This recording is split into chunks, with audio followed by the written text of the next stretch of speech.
작년 말부터요, 청년 목회자들과 이 1년 동안 어떠한 설교를 할까에 대해서 참 고민을 많이 했던 것 같아요.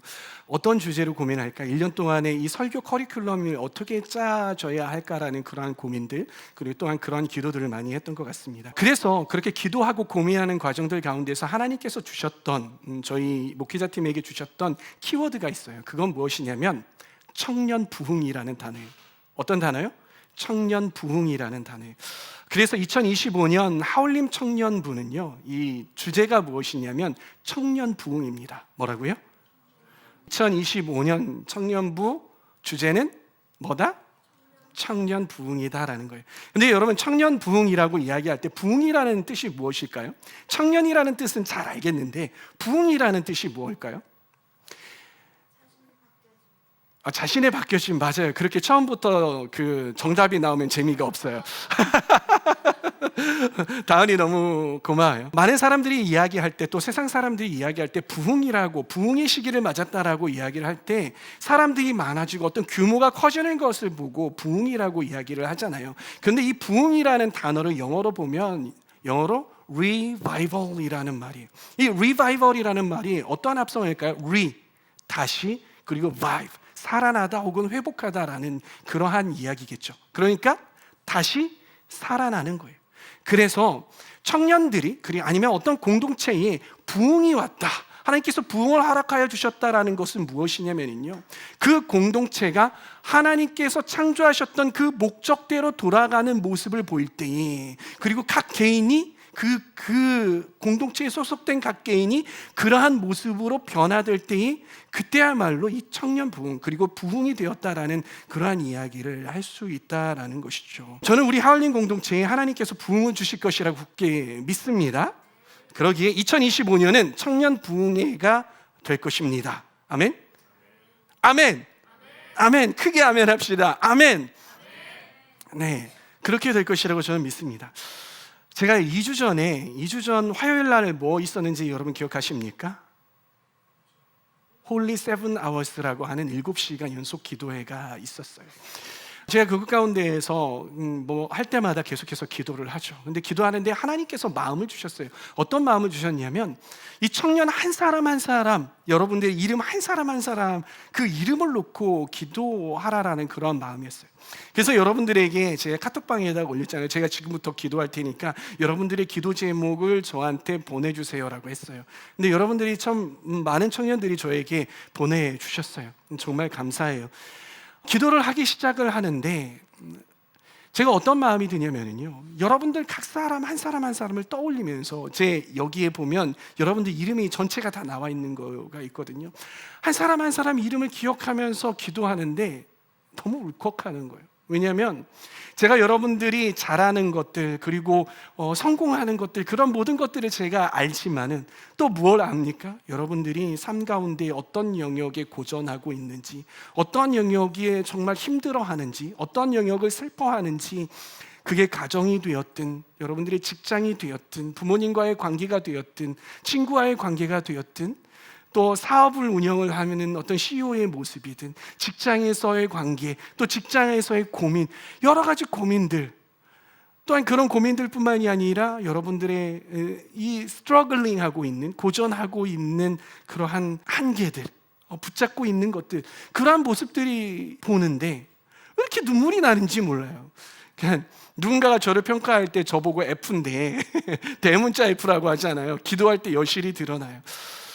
그렇게 눈물로 기도하고 있었어요. 근데 기도하는데 제가 그냥 슬픈 가운데만 빠져 있을 수 없잖아요. 하나님께서 마음을 주세요. 하나님께서 마음을 주실 때 어떤 마음이었냐면, 우리 청년부에는 뭐가 필요하다? 부흥이 필요하다라는 그러한 결론이었던 것이에요. 그런데 부흥은 어떠한 모습으로 성취가 되어질까? 어떠한 과정을 통하여서 성취가 되어질까? 무엇으로 성취가 되어질까에 대해서 주님께 여쭈었어요. 근데 결국은 무엇이었냐면요, 이 부흥은 다른 우리의 어떠한 세련된 시스템이 아니라, 정말 인적 자원이 탄탄해지는 그러한 모습들이 아니라, 규모가 커지는 그러한 부분들이 아니라, 무엇으로 우리가 부흥할까? 그것은 바로 예수 그리스도로 부흥되어야 한다. 이것밖에 없다라는 사실을 깨닫게 되었습니다. 아니, 알고 있었죠. 그렇게 해야 된다라는 사실을 알고 있었는데 하나님께서 이 올해 2025년을 더욱더 그 부분에 대해서 예수 그리스도 본질로 돌아가는 것, 그것에 대해서 하나님께서 더 깊이 그리고 더 강하게 말씀하셨던 그러한 기도 시간이었습니다. 우리의 삶이 예수님을 향할 때, 또 우리의 모든 말과 행동이 예수님을 위하는 것으로 바뀔 때에 우리에게 부흥이 임할 것이라는 겁니다. 그래서 올 한 해 말씀을 어떻게 해야 할까를 저희가 고민하고 있었잖아요. 주님께서 계속 우리에게 말씀만 해오고 계셨던 것은 무엇이냐면, 말씀 가운데 1년 내내 예수 그리스도를 다루어 보면 어떨까, 예수님에 대해서 알아가 보면 어떨까라는 그러한 강한 확신이 이 기도회를 통하여서 더욱더 확증이 되었습니다. 그래서 우리 사역자들이요, 이 말씀 강단에 올라와서 1년 내내 예수 그리스도에 대해서 말씀을 전할 거예요. 그래서 특별히 마가복음을 가지고요 31주 동안 커리큘럼을 짰거든요. 그 커리큘럼을 가지고 이 예수 그리스도에 대해서 함께 나누어 보려고 합니다. 이 주일 예배의 말씀을 통하여서, 그리고 이 말씀을 붙들고 살아가는 여러분들의 한 주간의 삶을 통하여서 예수 그리스도께서 우리 공동체 안에 조명되기를 간절히 소망합니다. 아멘. 여러분, 역사상 기독교인을 바라보는 시각이 가장 안 좋았던 때가 언제였을까요? 맞아요. 아마 AD 64년 로마가 아닐까 생각을 합니다. 여러분, AD 64년 로마, 어떠한 일이 있었을까요? 이때 로마에는요, 이 7월 달에 로마에 대형 화재가 일어납니다. 이 대형 화재가 일어나는데요, 얼마나 큰 화재였냐면 이 당시 로마를요 섹터로 나누었는데 총 14개의 섹터로 나뉘었다고 그래요. 그런데 이 14개의 섹터 중에서요 10개 구역이 다 타버릴 정도로 큰 화재, 전소될 정도로 그렇게 큰 화재였습니다. 당시 로마의 황제가 누구였을까요? 바로 네로 황제였습니다. 이 네로 황제는요 로마 제국의 5번째 왕이었어요. 그의 통치할 때 초반에는 그는 굉장히 좋은 통치자였어요. 선민 통치를 했던 것 같아요. 그런데 그의 어머니 아그리피나와 갈등이 있는 이후에 그는 점점 폭군으로 변하게 됩니다. 그러다가 그 시점에 이러한 큰 화재가 발생하게 된 것이죠. 그렇다면 군중들의 손가락이 누구를 향했을까요? 누구를 향했을까요? 나라에 큰 일이 자꾸 발생을 하잖아요. 그러면 손가락이 누구를 향해요? 대통령. 나라의 지도자가 잘못해서 이러한 일이 있는 거야라는 그러한 생각이 드는 거죠. 그런데요, 이 네로 황제가 어떤 의혹을 받았냐면요, 이 당시에 이 네로 황제가 꿈꿨던 것이 있어요. 그게 뭐냐면 자기가 살고 있는 궁정이 있잖아요. 이 궁정을 새로 증축하고 싶은, 아주 세련되고 멋지게 증축하고 싶은 그러한 생각이 들었던 거예요. 그래서 이것들을 막 밀어붙이고 있었는데 이런 화재가 일어났던 것이죠. 그러면 이 반대쪽에 이 네로 황제를 별로 좋아하지 않았던 사람들은 어떠한 생각이 들까요? 이거 봐. 네로 황제가 이거 다 불태워버리고 저기에다가 자기의 궁전을 세우려고 하는 그러한 목적으로 화재를 낸 거일 거야 라는 그러한 의혹들이 번져나가기 시작을 합니다. 그런데 그게 의혹으로 번진 것뿐만이 아니라 점점 네로의 목을 조여오기 시작을 합니다. 네로는 점점 궁지에 몰리기 시작을 했죠. 근데 이 당시에 네로가 어떻게 반응을 하냐면요, 이 정치적으로 몰려있을 때 어떻게 합니까? 누군가의 희생양을 만들어가지고 자기에게 꽂혀져 있는 책임의 손가락을 회피해 버려야 하는 거죠. 이게 아주 고전적인 수법이거든요. 그 당시 관심이 꽂혔던, 그 당시 손가락을, 네로에게 향했던 손가락을 바꾸었던 그 대상이 누구였냐면요, 바로 크리스티아노스들이었어요. 누구라고요? 크리스티아노스. 여러분, 크리스티아노스는요 그리스도에게 속한 사람들이라는 뜻이에요. 이 말은요 그 당시에 좋은 말은 아니었다고 합니다. 이 타키투스의 기록에 의하면요 크리스티아노스, 이 말은 어떠한 말로 받아들여졌냐면 혐오스러운 미신에 빠진 자들이라는 뜻으로 받아들여졌대요. 게다가 당시에는요, 어떠한 사상이 아주 유행했냐면 황제 숭배 사상이 유행했어요. 그래서 황제는 주이다, The king is Lord 하면서 황제는 주시다라고 그렇게 추앙하는 그러한 유행이 있었어요.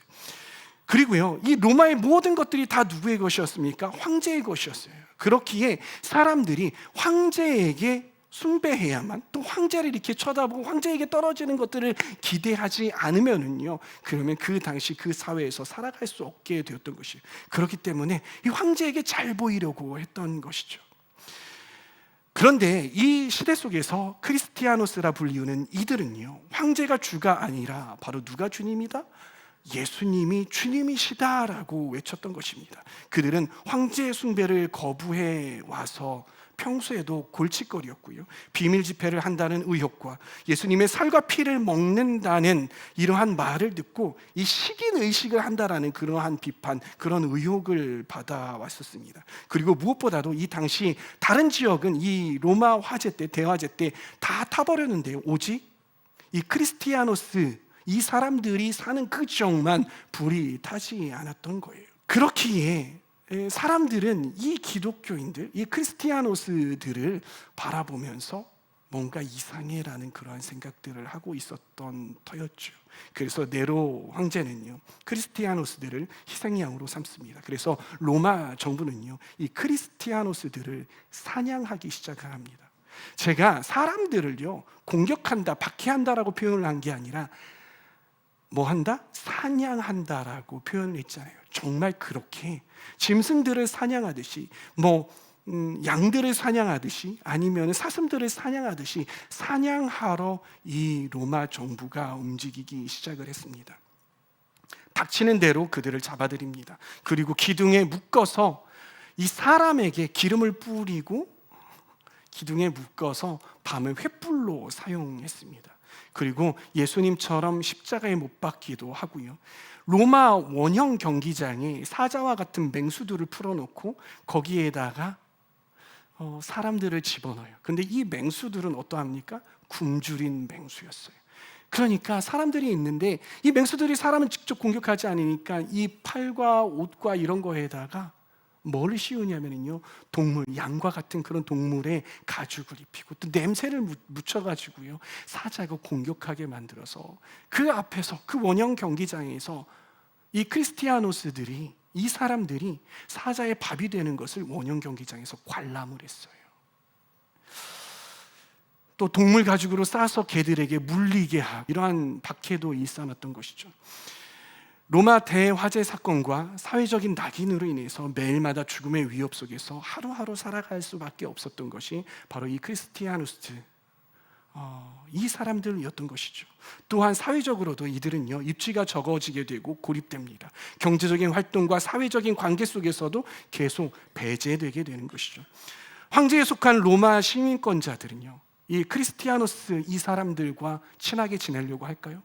아니에요. 이들과 친하게 지내기 시작을 하면은요, 자기들도 의혹을 받는 것이죠. 그러다 보니까 이 사람들과 관계를 끊기 시작하고 멀리하게 되고, 또 직장 내에 이 크리스티아노스라는 이 사람들이 직장 내에 들어오면 받아줄까요? 아니요, 받아주지 않아요. 이렇게 사회적으로도 경제적으로도 점점 입지가 줄어들게 되고요, 심지어는 가족들도, 자기의 자녀가, 자기의 친척들이, 자기의 부모들이 이 크리스티아노스라는 이러한 이름을 가지고 있다라면, 이렇게 불려진다면요, 그들과 관계를 끊어버리고 그들을 또 박해하기 시작을 했다는 것입니다. 그러나 이 그리스도에게 속한 사람들, 크리스티아노스, 이 사람들은요, 황제 숭배 사상과 또 다른 사회의 풍조에 흔들리지 않으려고 했습니다. 그들이 기대했던 것은요, 황제 행차가 아니었어요. 그리고 로마의 다스림이 아니었습니다. 그들이 진정 바라보고 기대했던 것은 무엇이었냐? 바로 예수님께서 다시 이 땅 가운데 오시는 재림을 기다렸고요, 하나님 나라가 이 땅 가운데 임하시는 하나님 나라를 기대해 왔다는 것이죠. 그래서 그들은요, 은밀하게 모여서 예배하기 시작을 합니다. 여러분, 카타콤이라고 들어보셨습니까? 카타콤이 무엇인지 아십니까? 그거는 지하 동굴이에요. 아니요, 지하 동굴이 아니라 엄밀하게 이야기하면 지하에 있는 묘지예요. 이 묘지에 숨어 들어가서 소리가 새어나지는 않을까 그렇게 찬양하고 예배하고 또 말씀을 읽어가며 말씀을 대하면서 그렇게 살았던 것이 바로 이 크리스티아노스라는 사람들이었던 것이죠.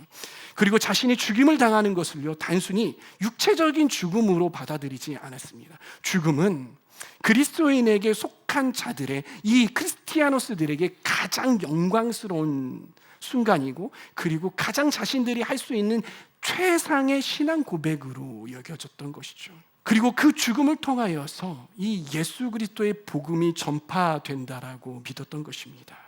그래서 그들은요, 그들의 죽음을 뭐라고 생각을 했냐면, 우리의 죽음은 개죽음이야, 우리의 죽음은 그냥 죽는 거야, 희생당하는 거야 라고 생각하지 않고, 그렇게 말하지 않고 순교라고 이야기했다는 것이에요.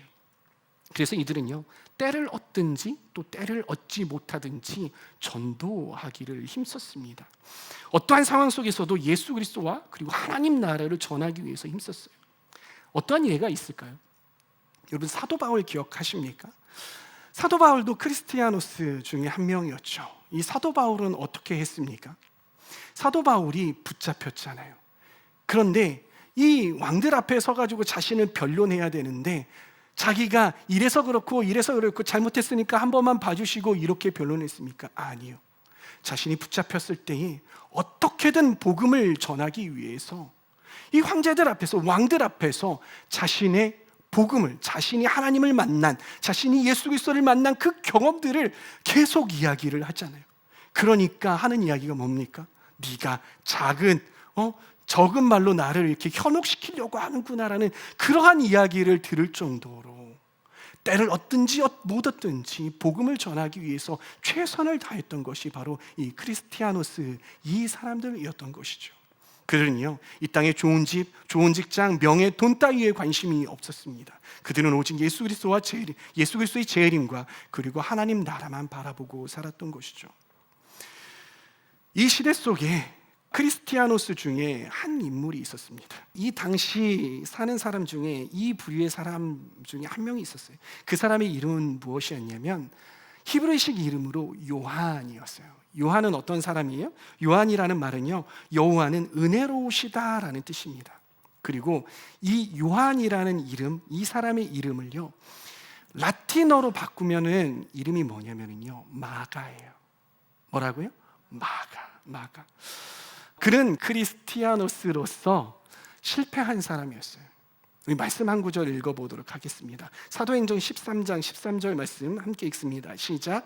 바울과 그 일행은 바보에서 배를 타고 밤빌리아에 있는 버가로 건너갔다. 그런데 요한은 그들과 헤어져서 예루살렘으로 돌아갔다. 여러분, 이 말이 무엇입니까? 바울은요, 크리스티아노스의 거장이죠. 그리고 바나바도 그렇죠. 근데 이 두 사람이 무엇을 했습니까? 전도 여행을 하고 있었어요. 한 팀이 되어서 전도 여행을 하고 있었어요. 그 안에 누가 있었어요? 바로 마가라는 이 사람이, 요한이라고 불리던 이 마가가 함께 가고 있었던 거예요. 그런데 이 마가가 어떻게 했습니까? 중간에 나 이거 못하겠는걸 하고서는 다시 그 선교팀에서 중도 하차에서 예루살렘으로 돌아간 거예요. 생각을 해보세요. 우리가 선교를 많이 가잖아요. 선교팀을 이끌고 선교를 가잖아요. 선교를 갔는데 막 예수님을 막 전하고 막 이러는데, 근데 갑자기 유이상 전도사님이 저하고 같이 어디로 갈까요? 네팔로 갈까요? 네팔로 선교를 갔는데 여기 너무 힘듭니다 하고 전도사님이, 목사님 정말 죄송한데 저 그냥 다시 돌아갈래요 하고서는 돌아가 버린 거예요. 중도 하차. 여러분은 어떤 생각이 들겠어요? 전도사님이? 리더가? 정도사 맞아? 이게 맞나? 근데 신앙이 어땠을 것 같아요? 어떻게 평가가 될 것 같아요? 좋다고 평가가 될까요? 아니, 이 전도여행 가는데 그렇게 좀 힘들다고, 다른 사람은 다 참고 예수 그리스도의 복음을 전하려고 하는데 중도 하차한다고? 안 되겠네. 평판들과 그리고 자기 스스로 어땠을까요? 그 힘든, 알잖아요. 예수 그리스도의 은혜가 얼마나 큰지 알고 그걸 전해야 된다는 걸 너무나도 아는데 내가 힘들어서 중도에 하차해버린 거예요. 그리고 예루살렘으로 도망가 버린 거예요. 너 왜 하차했어? 아 몰라. 너 왜 하차했어? 아 몰라. 그러면서 내 마음 가운데 내가 크리스티아노스로서, 또한 선교팀에 함께하는 사람으로서, 또한 리더로서 실패했구나라는 그러한 생각이 들었을 거예요. 그런데 그의 실패는요, 단순히 그의 개인적인 실패에서 끝났던 게 아니라 공동체의 깨어짐과 아픔으로 남게 됩니다. 우리 말씀 한 구절 더 보도록 하겠습니다. 사도행전 15장 37절에서 39절 말씀 읽습니다. 시작. 그런데 바나바는 마가라 하는 요한도 데리고 가려고 하였다. 그러나 바울은 밤빌리아에서 자기들을 버리고 함께 일하러 가지 않은 그 사람을 데리고 가는 것을 좋게 여기지 않았다. 그래서 그들은 심하게 다툰 끝에 서로 갈라서고 말았다. 바나바는 마가를 데리고 배를 타고 키프로스로 떠나갔다. 여러분, 이 마가라는 사람은요, 바나바의 사촌이기도 해요. 그래서 꼭 그래서는 아니지만은요, 이 바나바는요 또 다른 지역으로 가는 이 선교팀에 마가를 데리고 가려고 했어요. 그래서 사도 바울에게 이야기했겠죠. 바울, 우리 이번에 마가도 데리고 갑시다. 꼭 제 사촌이라서 데리고 가는 게 아니라 실패했잖아요. 그 실패한 경험을 다시 한번 회복할 수 있는 그런 기회를 줍시다 하면서 데리고 가려고 했던 거예요. 그런데 사도 바울은요, 의견이 좀 달랐어요. 그거 좀 안 되겠는데요? 그거 좋지 않겠는데요? 저번에 중도 탈락했고 우리가 이 만들었던 이 팀이 만들고 그리고 가려고 했던 이곳이 전보다도 더 어려운 곳인데 그가 감당할 수 있겠습니까? 안 되겠는데요? 좀 데리고 갑시다. 안 되겠는데요? 정말 안 되겠어요. 자신이 없어요. 좀 데리고 갑시다. 안 되겠어요. 데리고 갑시다. 안 되겠어요. 라고 하면서 서로 옥신각신 하다가 감정까지 상해가면서 서로 심하게 부딪히게 되는 거예요. 성경에서는요, 그렇게 심하게 부딪혔다 이러한 표현이 잘 등장하지 않아요. 서로 다퉜다라는 그런 표현이 막 이렇게 등장하지 않는다고요. 그런데 여기서는 뭐라고 나왔냐면요, 심하게 다툰 후 갈라섰다라고 나와요. 아마 언쟁을 벌였을 거예요. 큰 소리로 싸우기도 할 거예요. 데려갑시다. 안 돼요. 저는 도저히 안 되겠습니다. 너무 의견이 안 맞아가지고 이러니까 수장이었던 이 사도 바울과 바나바, 그 온유하기로 아주 정평나 있는 바울이 막 싸울 정도로 싸워서 의견이 좁혀지지 않으니까 어떻게 했습니까? 선교팀이 두 개로 쪼개져 버렸어요. 그래서 따로따로 선교여행을 갈 수밖에 없었던, 이게 누구로부터 일어났다고요? 마가. 그러니 마가의 마음이 어떠했겠습니까? 자기 때문에 선교팀이 깨어진 거예요.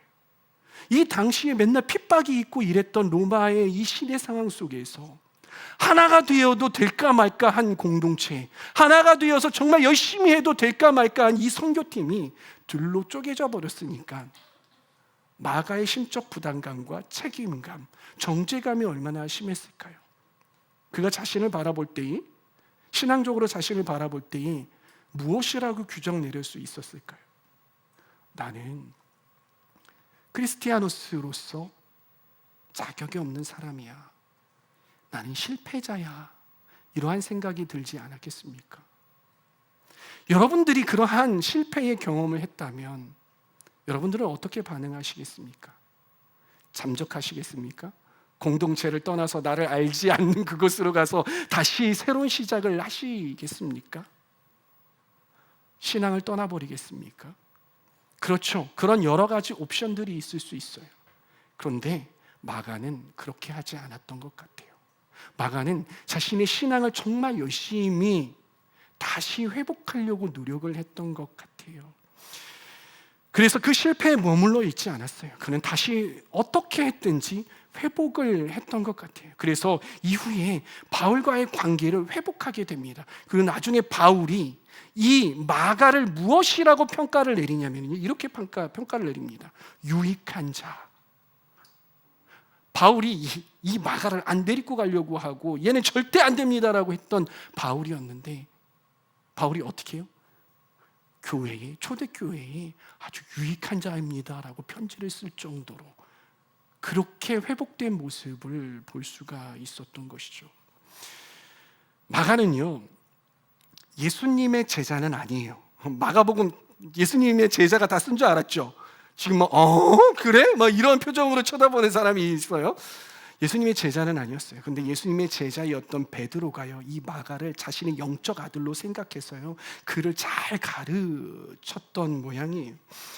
베드로의 영적 아들이자 동역자였어요. 마가는요, 베드로로부터요, 예수님의 생애를 잘 배웠을 거예요. 예수님께서 나에게 이런 말씀을 하셨어. 예수님께서 이런 기적을 베푸셨어. 예수님께서 영혼들을 그렇게 사랑하셨어. 예수님께서 오병이어의 기적과 예수님께서 이러한 말씀을 하시고 이러한 것들을 하셨을 때 예수님은 이렇게 탄식하셨어. 또 예수님께서는 이렇게 하셨어. 예수님께서 글쎄 물 위를 걸어서 오시는데 이렇게 걸어오시더라고. 그런데 내가 예수님 저도 한번 걷게 해주십시오 그렇게 이야기했는데 예수님이 건너라고 하는 거야. 그래가지고서는 건너갔지. 근데 내가 주위를 바라보니까 막 파도가 막 일렁이고 바람이 부는 거야. 근데 그때 막 정말 빠져들기 시작을 하는 거야. 근데 예수님이 나의 손을 잡아서 일으켜 주셨지. 예수님께서 십자가에 못 박히시던 그날, 예수님께서는 그 전날 나에게 말씀을 하시는데 닭이 울기 전에 네가 나를 3번 부인할 것이다 라고 분명히 말씀하셨거든. 근데 나는 아니라고 호언장담을 했어. 근데 예수님께서 잡혀가시니까 거기에서 보면서 다른 사람들이 나에게 이야기를 하는데 네가 예수님의 제자지라고 그렇게 물어보는 거야. 나 그때 너무 두려웠다. 그래서 아니라고 3번 부인하니까 거짓말과 같이 닭이 3번 우는 거야. 내가 그때 부인하지 않았으면 얼마나 좋았을까. 근데 그게 나의 연약함이었지. 이러한 이야기들. 예수님께서 부활하시더라. 정말 부활하신다라고 말씀하셨는데 예수님께서 거짓말과 같이 부활하셨어. 근데 도마라는 녀석이 우리는 다 믿었는데 굳이 여기에다가 손을 넣어보겠다고 하는 거야. 근데 나는 진짜 너무한다 싶었지. 예수님께서 진짜 손을 넣어보기에 팔도 내어주시고 옆구리도 내어주시는 거야. 네가 예수님께서 부활하면서 그리고 승천하시던 그날 네가 봤어야 돼. 예수님께서 어떻게 이렇게 오시겠다라고 그런 말씀을 하셨어. 그러한 이야기들을 이 자기의 영적인 아들이자 동역자에게 충분히 이야기를 해주었을 거예요. 마가는요, 그 이야기를 마음에 담아두다가 이거 기록으로 남겨야 하겠다라는 마음이 들어서 성령의 감동으로 인해서 글을 쓰기 시작을 합니다. 써내려가기 시작을 합니다. 그 책이 무엇이다? 마가복음. 그게 마가복음서예요. 마가복음서는요, 다른 어떠한 복음서보다 가장 권위가 있다라고 신학자들이 이야기해요. 왜냐하면 가장 먼저 쓰여졌기 때문인 거예요. 여러분, 마가는요, 왜 마가복음을 썼을까요? 제가 초반에 여러분들이 로마에 있었던 그 크리스티아노스 이 사람들의 환경을 한번 생각을 해보세요. 핍박받고 매일마다 주위의 이웃들이, 동료들이 죽어나가는 상황이에요. 이들의 믿음이 흔들렸을까요? 흔들리지 않았을까요? 어떡하지? 너무나도 두렵고 내가 그냥 예수님 안 믿는다고 할까라는 그런 생각들이 올라오지 않겠어요? 근데 이들에게 이야기해주고 싶어서 이 말씀을 쓰게 된 거예요. 첫 번째, 이 땅의 진정한 주인은 로마 황제가 아닙니다. 이 땅의 진정한 주인은 바로 우리 주 예수님입니다. 여러분, 이걸 기억하십시오. 잊지 마십시오. 이 황제 숭배 사상이 이 가득한 이 땅 가운데에 그 세상 풍조에 물들지 말고 예수님 붙드십시오. 그리고 두 번째, 그 예수님 믿는 신앙을 여러분 핍박이 온다고 해서 잃지 마십시오. 예수님의 실체는 진실입니다. 진리입니다. 그분 계셨습니다. 그분께서 이러한 말씀을 하셨습니다라고 가르쳐 주기 위해서 이 마가복음서를 쓴 것이죠. 또한 예수님을 따르는 제자로서 우리는 어떻게 살아야 하는가, 그 삶의 모습을 가르쳐 주기 위해서 이 마가복음서를 썼다라는 것이에요. 그래서 이 마가복음이 등장하게 된 것입니다. 오늘날 이 크리스티아노스라고 불리우던 사람들은 이제 한국에서는 무엇으로 불리우게 되냐면 크리스찬, 그리스도인, 기독교인으로 불리우게 되면서 그 전통과 그 믿는 그 신앙들이 계속해서 이어져 내려오고 있는 것이죠. 목회자인 저는요, 그러한 생각을 해요. 목회자에게는 참 한 가지 위험성이 있다. 그 한 가지 위험성은 뭐냐면요, 인간관계가 이 교회 안에서만 있을 수밖에 없는 그런 환경이잖아요. 그러니까 인간관계가 이 교회 안에서만 있으면서 함몰될 수 있겠구나라는 그런 생각이 들어요.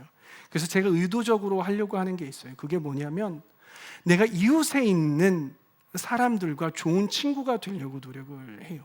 예수님을 믿는 사람들만 만나는 것이 아니라 예수님을 믿지 않는 사람들과 계속해서 관계를 맺어가며 그 사람들에게 선한 영향력을 끼치고 그 사람들이 좋은 친구가 되어주려고 노력을 해요. 저의 좋은 친구 중에 한 명이 있어요. 그 좋은 친구 중에 한 명은 누구냐면요, 제가 한 달에 한 번씩 가는 헤어숍의 헤어 디자이너예요. 제 친구를요, 우리 유희상 전도사님한테 소개시켜줬거든요. 저번 달에 머리를 자르러 이 헤어샵에 가가지고 디자이너하고 같이 이야기를 하면서 머리를 잘랐어요. 근데 갑자기 이분이 저한테 질문을 하는 거예요.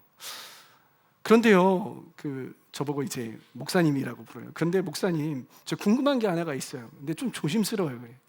뭐가 그렇게 조심스러워요? 괜찮아요. 다 얘기해봐요. 신앙적인 질문이요. 근데 비슷하긴 한데 그래요. 이분은 교회 안 다니거든요. 한번 물어봐요. 뭔지. 제가 목사니까 한번 대답해 줄 수 있을 것 같아요. 왜 교회 다니는 사람을 기독교인이라고 안 부르고 개신교라고 불러요? 제가 뭐지? 전부터 다 개신교, 기독교인 계속 썼던 것 같은데, 제가 설명을 해줬어요. 기독교라고도 하고 개신교로도 하고 그래요. 근데 요즘 들어서 더 그런 것 같지는 않고요. 그런데 왜 물어보세요? 라고 물어봤어요. 그랬더니 이분이 하는 말이, 제가 이 말에 진짜 빵 터졌어요. 기독교라고 하면은 기독교가 그냥 이렇게 좋은 의미로 받아들여지는데, 개신교라고 하면은 개신교, 개를 믿는 개를 믿는 종교, 이렇게 받아들여진다는 거예요. 그러면서 요즘에 언론에서 이 기독교의 이 크리스천들의 이미지를 깎아내리기 위해서 일부러 개신교라고 막 부르는 것 같대요. 그래서 자기는 그게 못마땅하다는 거예요. 왜냐하면 그 헤어샵에 자기가 이전부터 잘 이렇게 훈련시켰던 그러한 디자이너 한 명이 이제 들어온 거예요. 잘 안 구해지다가 이번에 구해져서 다시 나랑 같이 일하자 해가지고 데리고 왔는데, 이분이 그분 말로는 이 친구는요, 진짜 독실한 친구예요. 일요일 날 절대 일하지 않겠대요. 그 조건이면 된대요. 더 열심히 일해도 상관이 없는데 일요일 날은 절대 자기를 부르지 말라고. 그러면서 교회도 가고 새벽 예배도 가고 특별 새벽 예배도 가고 그렇게 열심히 한다는 거예요. 그런데 이 디자이너 눈으로 봤을 때 이 친구는 너무나도 신실하고 너무나도 법 없이도 살 수 있을 것 같은 그러한 친구이고, 너무나도 착해서 다른 사람들이 막 등쳐먹을 것 같아가지고 데리고 온 그런 친구라는 거예요.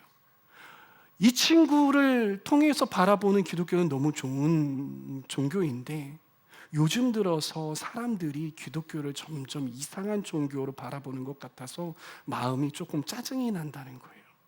좀 싫다는 거예요. 안 그랬으면 좋겠다. 그래서 왜 그렇게 바뀌게 되는지 궁금하다라는 거예요. 이처럼 요즘요, 이렇게 비기독교인이 느낄 정도로 이 비기독교인이 기독교인을 바라보는 이 시각이 점점 좋지 않은 쪽으로, 부정적인 쪽으로 기우는 것 같습니다. 물론 그리스도인들이요, 실수한 측면도 적지 않아 있죠. 왜 없겠어요? 네, 적지 않아 있죠. 그러나 그것 때문만은 아닌 것 같아요. 어쩌면 이 네로박해 당시에는요, 이 목숨을 이 빼앗아 가려고 하는, 목숨을 위협하는 그러한 박해가 있었다면, 우리가 사는 이 땅 가운데, 지금 이 시대 가운데는요, 사회적인 박해가 참 많이 있는 것 같아요. 이러한 시대를 살고 있는 여러분, 그리고 우리는 상당히 위축될 수밖에 없죠. 아마 여기에는 그러한 박해가 힘들어서, 그런 박해를 당하지는 않을까 좀 조심스러워서 학교를 다니거나 아니면 직장을 다닐 때 내가 그리스도인이라는 것을 속 시원하게 드러내놓지 못하고 지내고 있는 분들이 분명히 있을 수 있을 것 같아요. 마가복음은요, 이 시대를 살고 있는 우리에게 많은 도전을 줄 것이라고 저는 믿습니다. 특별히 신앙의 실패를 경험했던 마가의 관점을 통해서 전해지는 이 예수 복음은요, 우리로 하여금 다시 제자의 길로 회복하고 부흥하게 하는 놀라운 그러한 복음서가 될 줄 저는 믿습니다. 그리고 그리스도인으로서 담대히 살아가게 하는 데 큰 도움이 되는 것이 이 마가복음이 되지 않을까라는 그런 생각이 있습니다. 저는 우리가 이 마가복음을 함께 나누면서요, 올 한 해 예수님께 조명된 하울림 공동체가 되었으면 좋겠고요, 각 청년들이 되기를 소망합니다. 그래서 한 사람도 복음서에서 낙오되는 사람 없이 모두 예수로 충만하게 될 수 있기를 바랍니다. 또한 많은 고난과 실패 속에서도 여러분들의 삶이 주님을 통해서 회복되고 또 희망의 삶으로 변화되기를 간절히 축복합니다. 그래서 좀 여러분들에게 이 마가복음서 어떠한 내용으로 이루어졌는지 제가 수평 차트를 준비해 봤습니다. 함께 보실까요? 마가복음을 크게 두 개로 쪼개면은요, 이렇게 나눌 수 있어요. 이 땅에 임하신 하나님 나라가 누구다? 바로 예수님이시다. 그리고 예수님을 따라가는 참된 제자의 길이 무엇인지에 대해서 나오는 것이죠.